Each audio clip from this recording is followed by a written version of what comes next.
saya Syifa Nursiami dari kelompok 10. Bersama rekan-rekan saya yaitu Desna Hikmah Ramdhani, Rizka Sulistiawati, dan Sinta Nuraini. Kami akan mempresentasikan tentang aspek budaya. Konsep budaya menurut para ahli. Budaya adalah salah satu aspek yang dimiliki definisi paling banyak atau beragam. Setiap disiplin ilmu mendefinisikan budaya dengan pemahaman mereka masing-masing. Budaya akan berbeda pengertiannya sesuai dengan siapa yang melihatnya. Konsep budaya menurut Konja Reningrat 2002, budaya adalah keseluruhan dari pikiran dan karya manusia yang bukan dari akal nalurinya, namun dihasilkan dari proses manusia setelah melalui proses belajar. Dalam definisi tersebut, sangat jelas tergambar bahwa sesuatu yang dilakukan manusia asalkan dari proses belajar dinamakan sebagai budaya. Baik, di sini saya akan menjelaskan definisi budaya menurut para ahli. Yang pertama, menurut Triandis, mendefinisikan budaya sebagai sesuatu hal yang kerjanya sama persis dengan memori. Memori adalah sesuatu yang sangat vital dalam kehidupan manusia, sebab hal ini akan menentukan pikiran dan perilaku manusia. Tanpa adanya memori, maka hal itu ibarat suatu kematian bagi manusia. Begitu juga tanpa budaya, maka masyarakat tidak bisa tumbuh dan berkembang. Yang kedua, menurut Shinobu Kiyotama, menganalogikan peran budaya seperti peran air bagi ikan. Tanpa air, ikan mati. Maka sama halnya tanpa budaya, manusia bukanlah menjadi manusia sesungguhnya. Air yang berbeda akan membuat ikan berbeda. Begitu halnya budaya, berbeda akan membentuk manusia yang berbeda pula. Selanjutnya, posisi budaya dalam psikologi. Pakar psikologi budaya Ratner tahun 2000 menjelaskan bagaimana seharusnya konsep budaya tersebut, yakni A. Menjelaskan sebab fenomena budaya, B.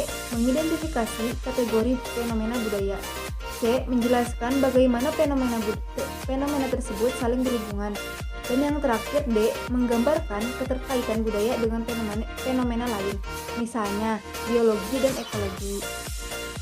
Selanjutnya, bagaimana perkembangan dan hubungan antara psikologi dan budaya. Awal perkembangannya, ilmu psikologi sama sekali tidak meletakkan perhatian pada budaya. Tahun 50-an budaya mulai mendapatkan perhatian, dan saat menginjak tahun 70-an budaya lebih diperhatikan. Sejak saat itu, budaya sangat memegang peran penting pada psikologi manusia.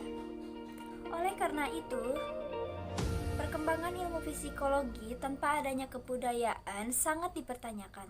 Triandis 2002 menekankan bahwa psikologi sosial dan cabang psikologi lainnya akan lebih berkualitas jika disejajarkan dengan lintas budaya.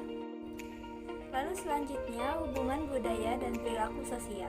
Hubungan budaya dengan perilaku menurut Triandis tahun 1994 adalah ekologi budaya, sosialisasi, kepribadian, dan perilaku.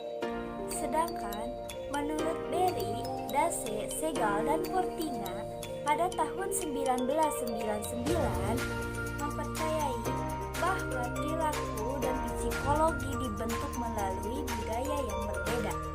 Lingkungan fisik, geografis, iklim, flora, dan fauna beserta kondisi lingkungan sosial politik, adaptasi biologis dan kultural adalah dasar terbentuknya perilaku psikologis. Assalamualaikum warahmatullahi wabarakatuh. Perkenalkan, nama saya Desna Hikmah Ramdhani. Di sini saya akan membacakan fenomena budaya dengan psikologi. Contoh fenomena budaya dengan psikologi pada kehidupan sehari-hari adalah komunikasi antara anggota keluarga, pergaulan antar teman, cara kita memahami sifat dan karakteristik seseorang. Atau dalam kehidupan masyarakat, interaksi yang dilakukan harusnya memahami norma-norma masyarakat sehingga dapat tercipta kehidupan masyarakat yang harmonis. Contoh lainnya adalah cara bersikap sehingga kita dapat memiliki penempatan diri pada situasi yang dihadapi. Dalam penerapan ilmu ini, faktor pendukung yang dibutuhkan adalah agama. di mana agama sudah pasti mengajarkan kita untuk saling menjaga hubungan antar manusia dan Tuhan. Sejauh manapun ilmu budaya dapat mempengaruhi perilaku kita di dalam masyarakat. Jika kita memiliki dasar budaya yang kuat, maka kita akan senantiasa dapat berdiri di dalam masyarakat. Jadi dijelaskan dengan komunikasi antar keluarga. Nah, di dalam keluarga itu harus ada komunikasi antar anak dengan orang tua dengan anak. Jadi itu harus menjaga komunikasi dengan baik. Yang seperti curhatan atau masalah yang diselesaikan dengan keluarga. Nah, adalah pergaulan antar teman. Dan pergaulan teman itu juga kita harus memilih mana teman yang baik, mana teman yang buruk.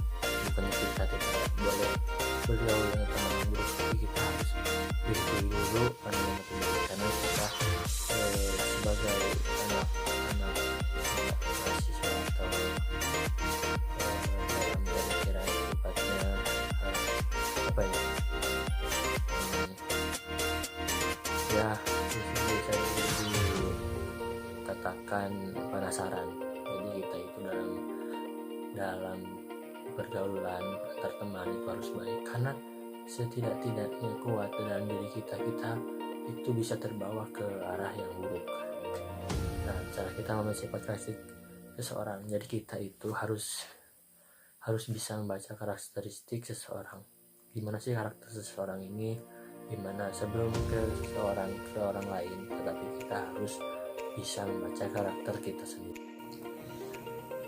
Baik, jadi kesimpulannya, budaya adalah salah satu aspek yang memiliki definisi paling banyak beragam. Setiap disiplin ilmu mendefinisikan budaya dengan pemahaman mereka masing-masing. Budaya akan berbeda pengertiannya sesuai dengan siapa yang melihatnya. Hal ini mengakibatkan konsep budaya pada masyarakat berbeda-beda, tergantung pada siapa yang melihat dan mendefinisikan budaya tersebut. Dalam cabang-cabang psikologi, misalnya budaya mungkin saja memiliki keterkaitan dengan kesehatan mental psikologi seseorang. Sekian.